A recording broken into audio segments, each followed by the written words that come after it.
Dream Psychology by Sigmund Freud. Translated by M.D. Eder. Chapter 4. Dream Analysis. Perhaps we shall now begin to suspect that dream interpretation is capable of giving us hints about the structure of our psychic apparatus, which we have thus far expected in vain from philosophy.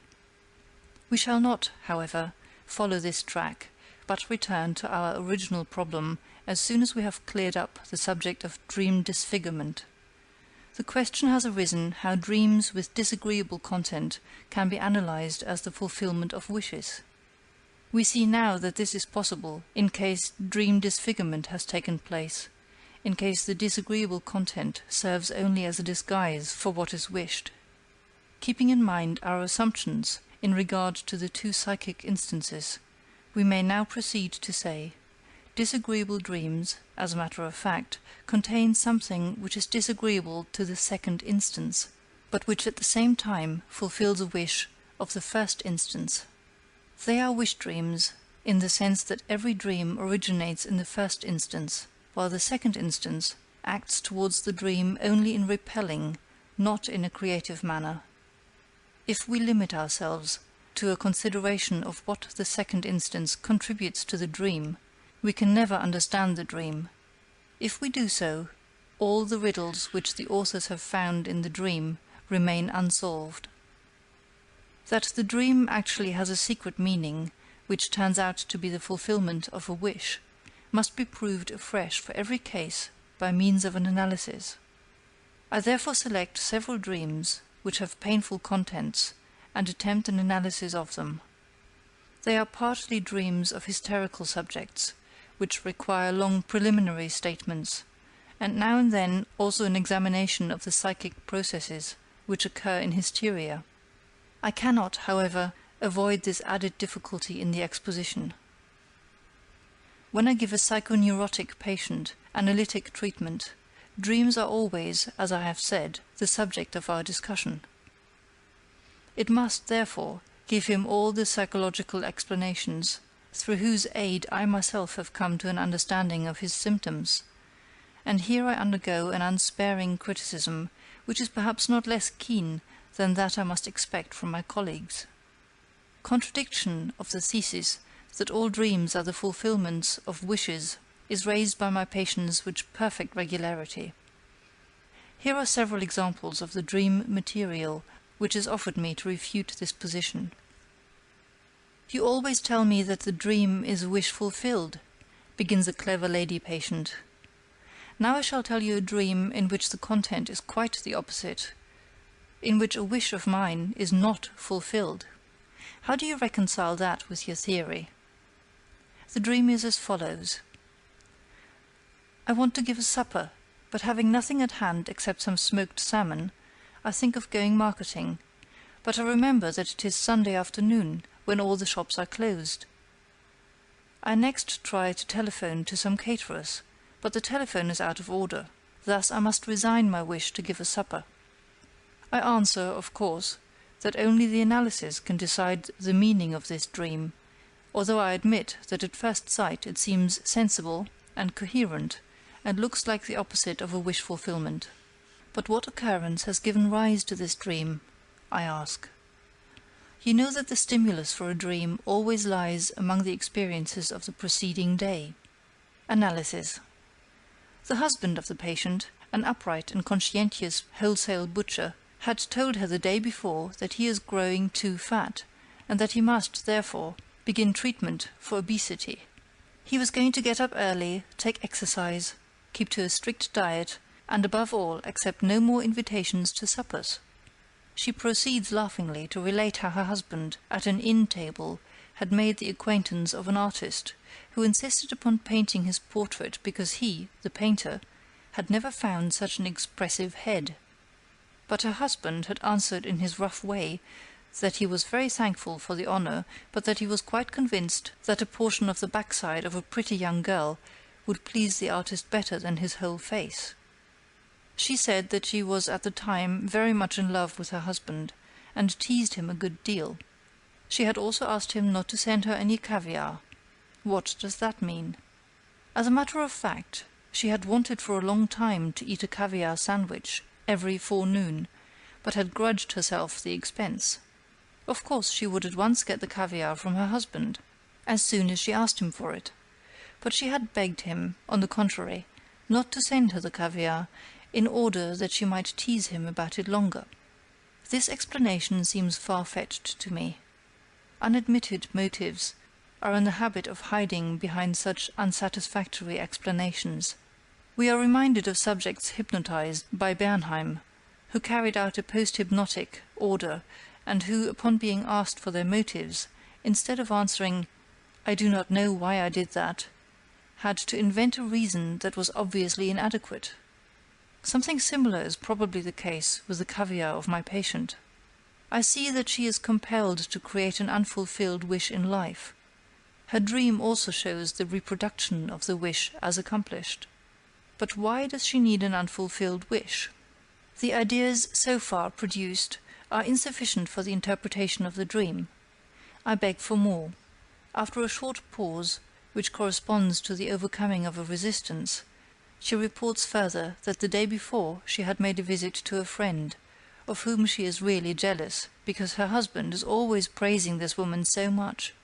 Fortunately, this friend is very lean and thin, and her husband likes well-rounded figures. Now, of what did this lean friend speak? Naturally, of her wish to become somewhat stouter.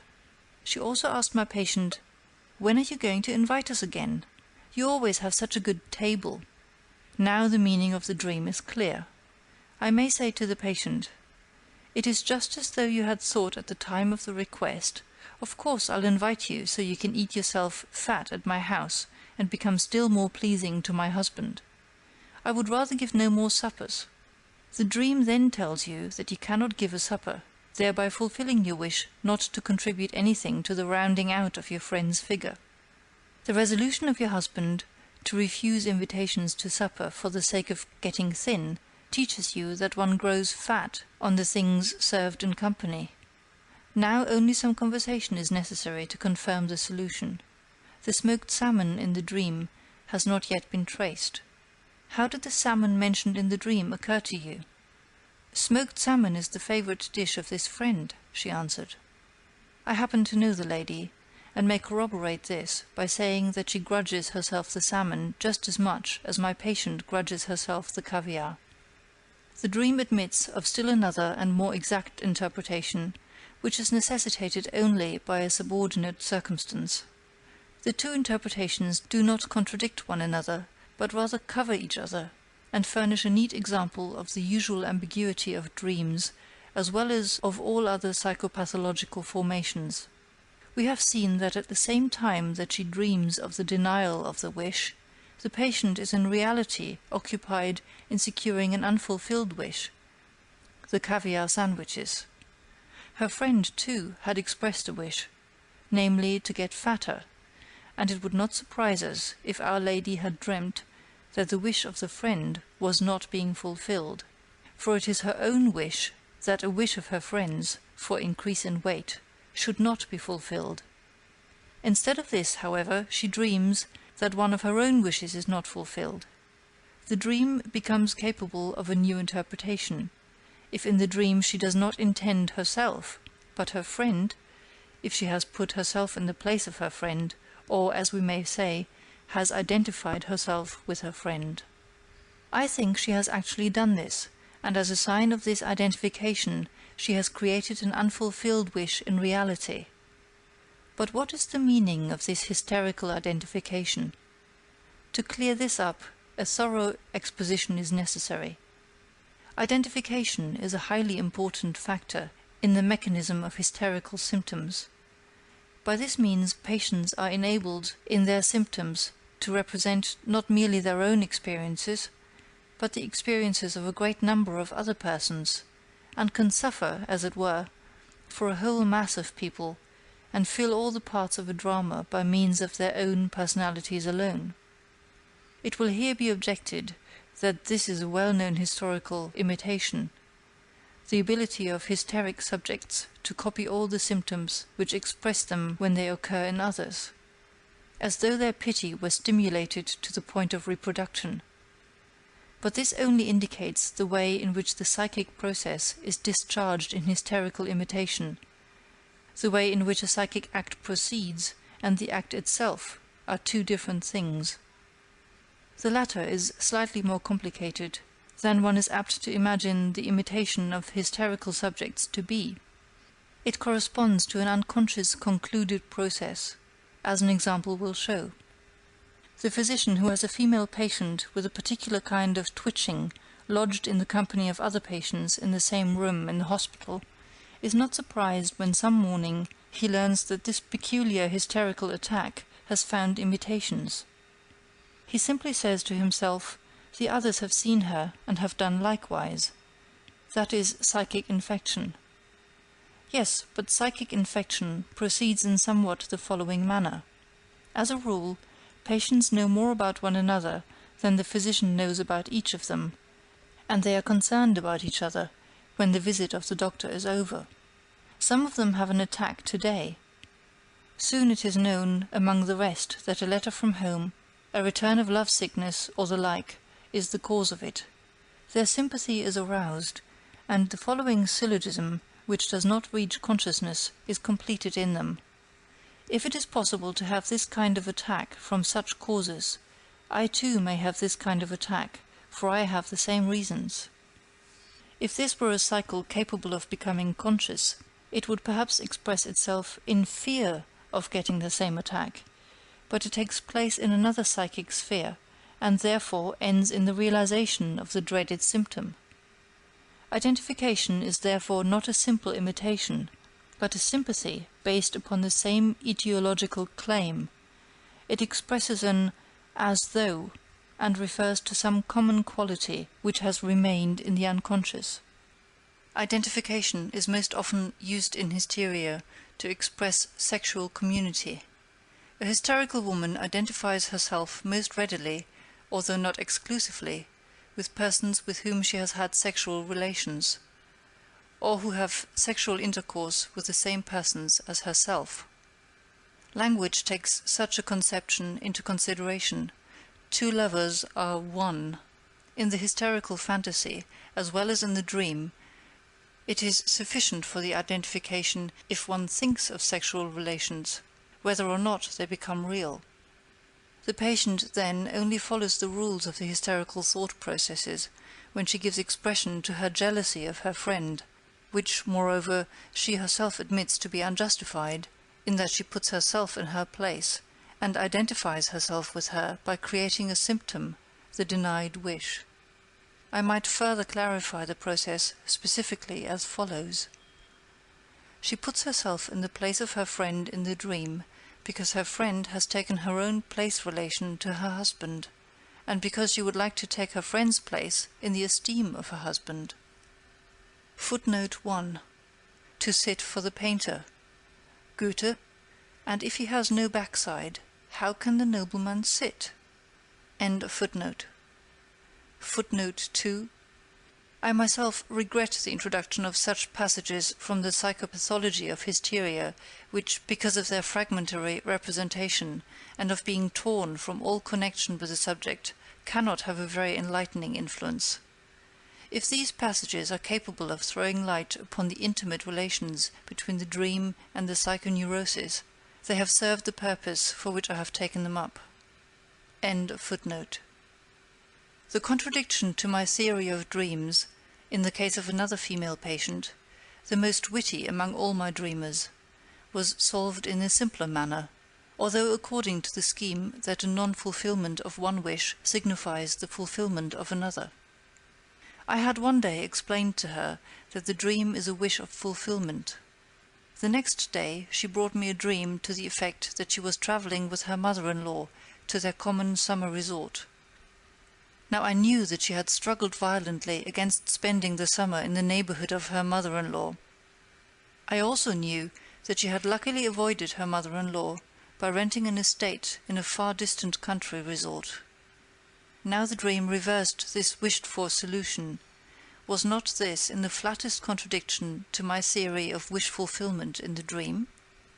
Certainly it was only necessary to draw the inferences from this dream in order to get at its interpretation.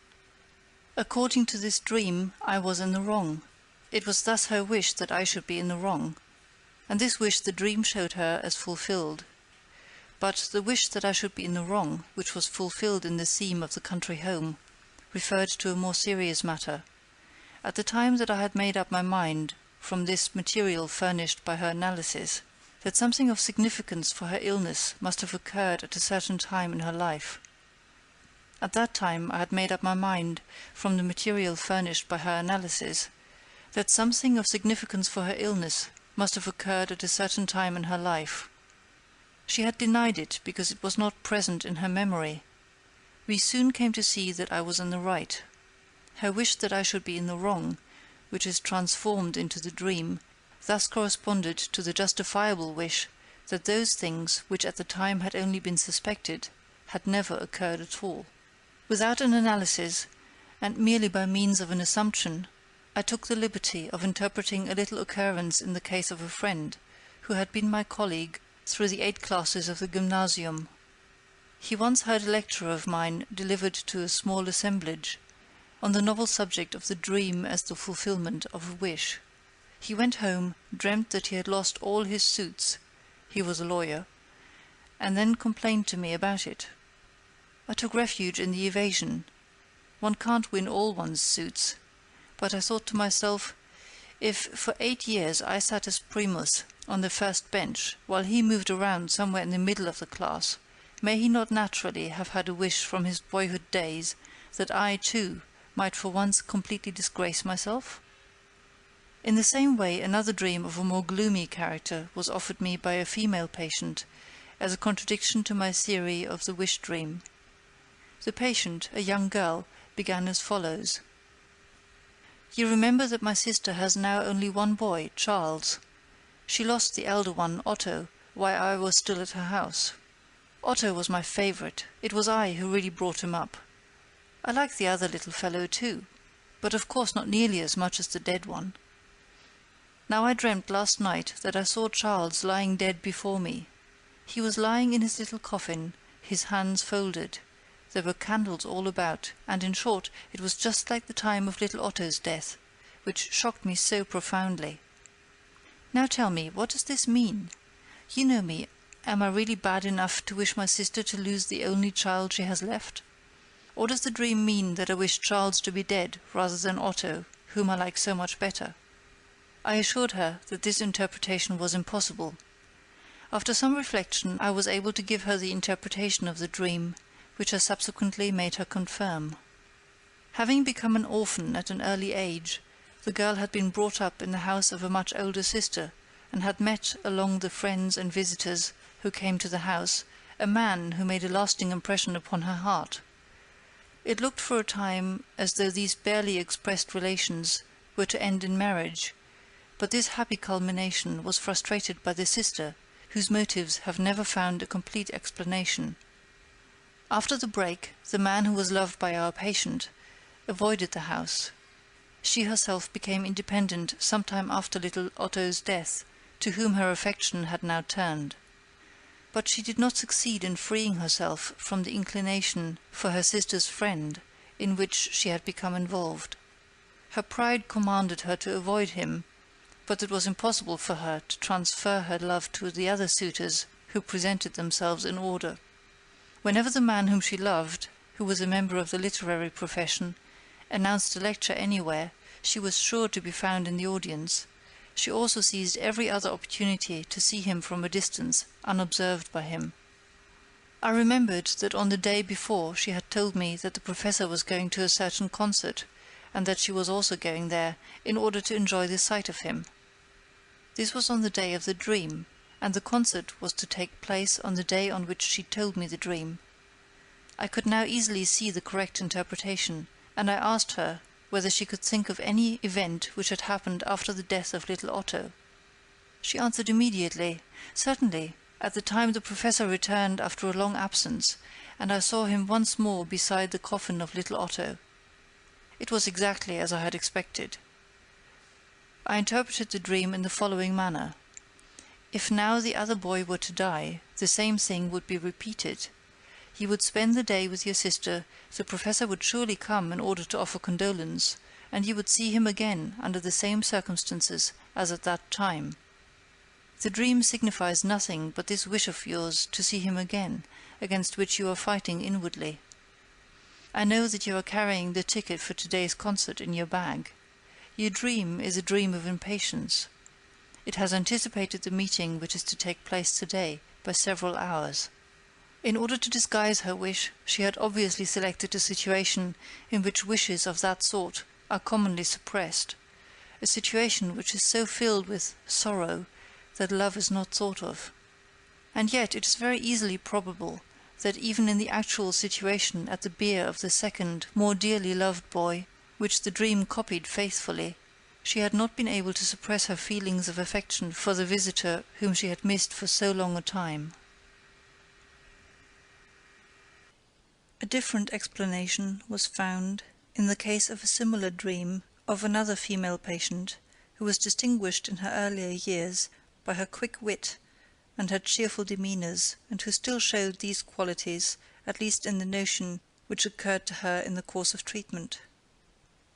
In connection with a longer dream, it seemed to this lady that she saw her 15-year-old daughter lying dead before her in a box. She was strongly inclined to convert this dream image into an objection to the theory of wish fulfillment, but herself suspected that the detail of the box must lead to a different conception of the dream. Footnote: something like the smoked salmon in the dream of the deferred supper. End of footnote. In the course of the analysis, it occurred to her that on the evening before, the conversation of the company had turned upon the English word box, and upon the numerous translations of it into German, such as box, theatre box, chest, box on the ear, etc.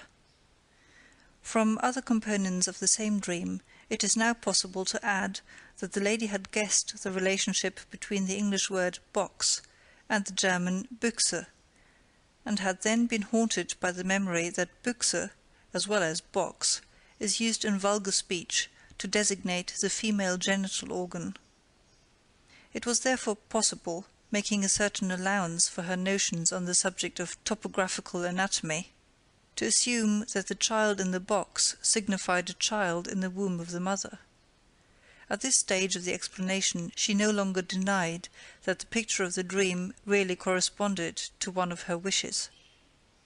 Like so many other young women, she was by no means happy when she became pregnant, and admitted to me more than once the wish that her child might die before its birth. In a fit of anger following a violent scene with her husband, she had even struck her abdomen with her fists in order to hit the child within.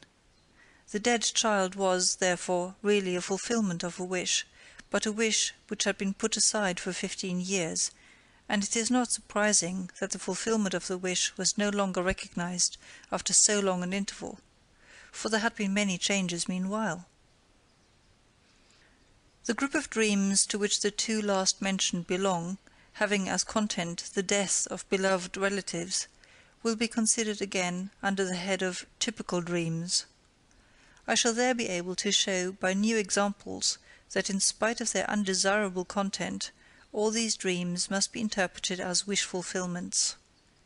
In the following dream, which again was told me in order to deter me from a hasty generalization of the theory of wishing in dreams, I am indebted not to a patient, but to an intelligent jurist of my acquaintance. I dream, my informant tells me, that I am walking in front of my house with a lady on my arm. Here a closed wagon is waiting, a gentleman steps up to me, gives his authority as an agent of the police, and demands that I should follow him. I only ask for time in which to arrange my affairs. Can you possibly suppose this is a wish of mine to be arrested? Of course not, I must admit. Do you happen to know upon which charge you were arrested? Yes, I believe for infanticide. Infanticide? But you know that only a mother can commit this crime upon her newly born child. That is true. Footnote. It often happens that a dream is told incompletely, and that a recollection of the omitted portions appear only in the course of the analysis. These portions subsequently fitted in regularly furnish the key to the interpretation. Compare below about forgetting in dreams. End of footnote. And under what circumstances did you dream? What happened on the evening before? I would rather not tell you that. It's a delicate matter. But I must have it, otherwise we must forego the interpretation of the dream. Well, then, I will tell you. I spent the night not at home, but at the house of a lady who means very much to me. When we awoke in the morning, something again passed between us. Then I went to sleep again and dreamt what I have told you. The woman is married? Yes. And you do not wish her to conceive a child?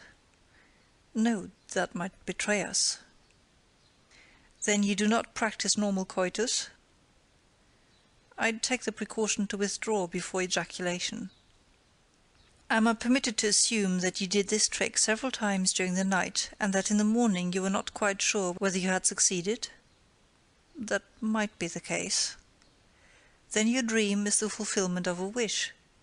By means of it, you secure the assurance that you have not begotten a child, or, what amounts to the same thing, that you have killed a child.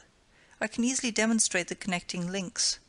Do you remember, a few days ago, we were talking about the distress of matrimony, Ehenot, and about the inconsistency of permitting the practice of coitus as long as no impregnation takes place, while every delinquency, after the ovum and the semen meet and the fetus is formed, is punished as a crime.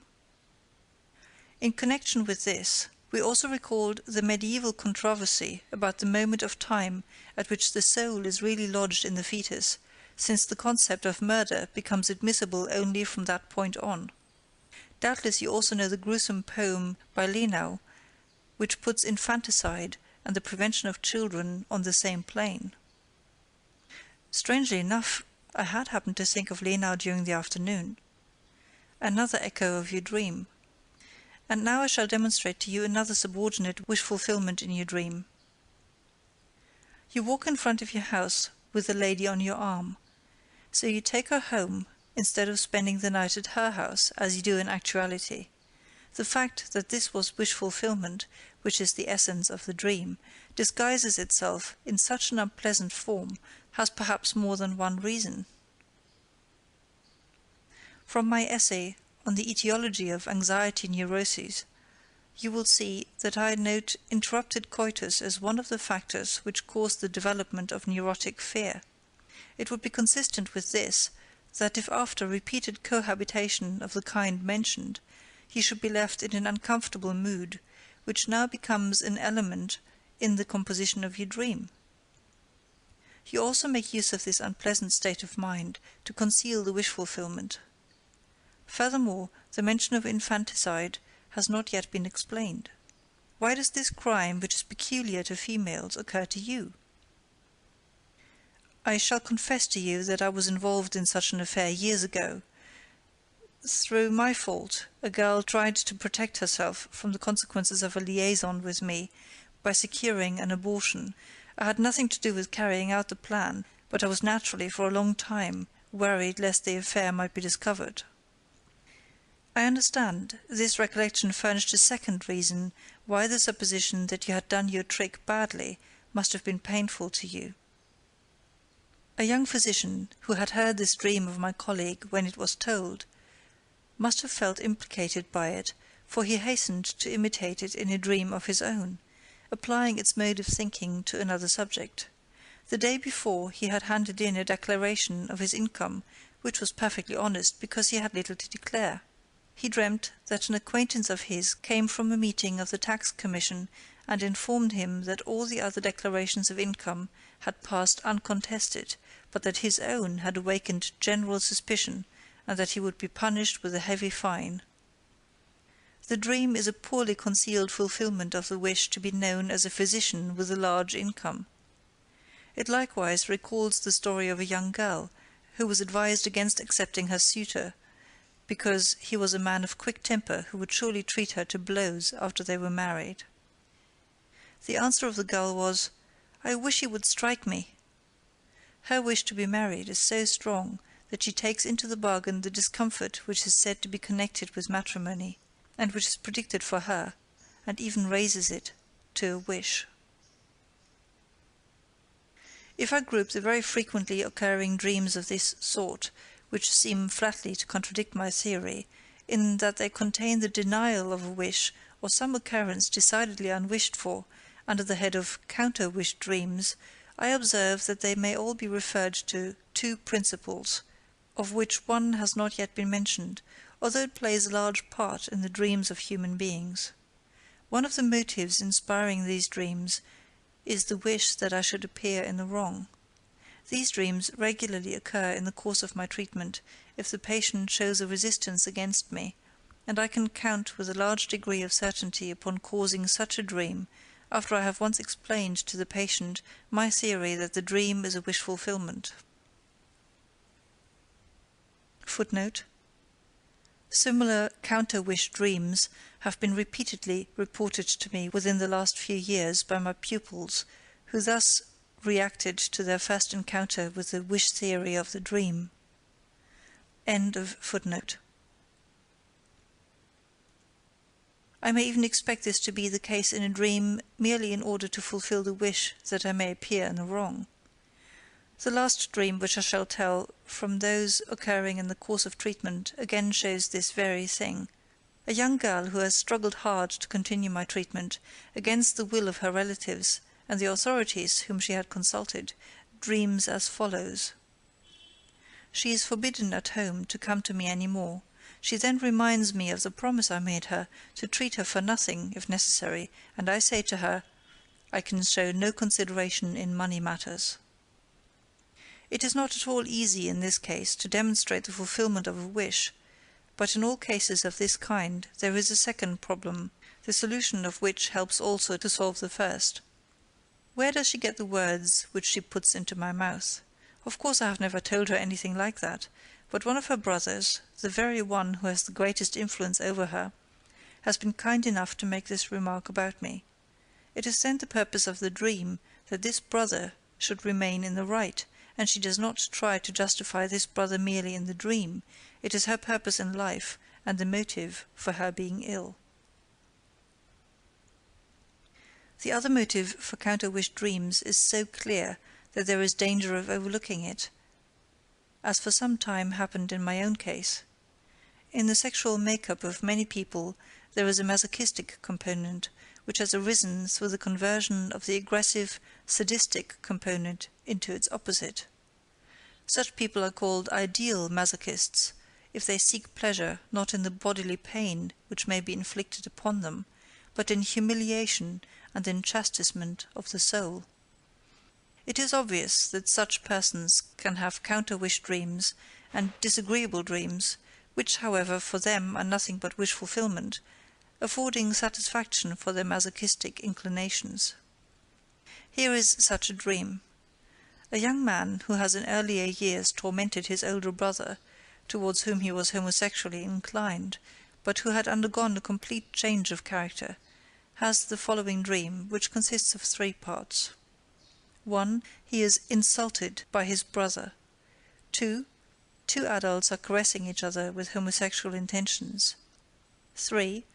His brother has sold the enterprise whose management the young man reserved for his own future. He awakens from the last-mentioned dream with the most unpleasant feelings, and yet it is a masochistic wish-dream, which might be translated: "It would serve me quite right if my brother were to make that sale against my interest, as a punishment for all the torments which he has suffered at my hands." I hope that the above discussion and examples will suffice, until further objection can be raised, to make it seem credible that even dreams with a painful content are to be analyzed as the fulfillment of wishes. Nor will it seem a matter of chance that in the course of interpretation one always happens upon subjects of which one does not like to speak or think. The disagreeable sensation with which such dreams arouse is simply identical with the antipathy which endeavours, usually with success, to restrain us from the treatment or discussion of such subjects, and which must be overcome by all of us, if in spite of its unpleasantness we find it necessary to take the matter in hand. But this disagreeable sensation, which occurs also in dreams, does not preclude the existence of a wish. Everyone has wishes which he would not like to tell to others, which he does not want to admit even to himself. We are, on other grounds, justified in connecting the disagreeable character of all these dreams with the fact of dream disfigurement, and in concluding that these dreams are distorted, and that the wish fulfillment in them is disguised until recognition is impossible for no other reason than that the repugnance, a will to suppress, exists in relation to the subject matter of the dream, or in relation to the wish which the dream creates. Dream disfigurement, then, turns out in reality to be an act of the censor. We shall take into consideration everything which the analysis of disagreeable dreams has brought to light, if we reword our formula as follows. The dream is the disguised fulfillment of a suppressed, repressed wish. Now there still remains, as a particular species of dreams with painful content, dreams of anxiety, the inclusion of which under dreams of wishing will find least acceptance with the uninitiated. But I can settle the problem of anxiety dreams in very short order, for what they may reveal is not a new aspect of the dream problem. It is a question, in their case, of understanding neurotic anxiety in general. The fear which we experience in the dream is only seemingly explained by the dream content. If we subject the content of the dream to analysis, we become aware that the dream fear is no more justified by the dream content than the fear in a phobia is justified by the idea upon which the phobia depends. For example, it is true that it is possible to fall out of a window, and that some care must be exercised when one is near a window, but it is inexplicable why the anxiety in the corresponding phobia is so great, and why it follows its victims to an extent so much greater than is warranted by its origin. The same explanation, then, which applies to the phobia, applies also to the dream of anxiety. In both cases, the anxiety is only superficially attached to the idea which accompanies it and comes from another source. On account of the intimate relation of dream fear to neurotic fear, discussion of the former obliges me to refer to the latter. In a little essay on the anxiety neurosis, footnote, see selected papers on hysteria and other psychoneuroses, page 133, translated by A. Brill, Journal of Nervous and Mental Diseases, monograph series. End of footnote. I maintained that neurotic fear has its origin in the sexual life, and corresponds to a libido which has been turned away from its object and has not succeeded in being applied. From this formula, which has since proved its validity more and more clearly, we may deduce the conclusion that the content of anxiety dreams is of a sexual nature, the libido belonging to which content has been transformed into fear. End of chapter 4. Dream Analysis.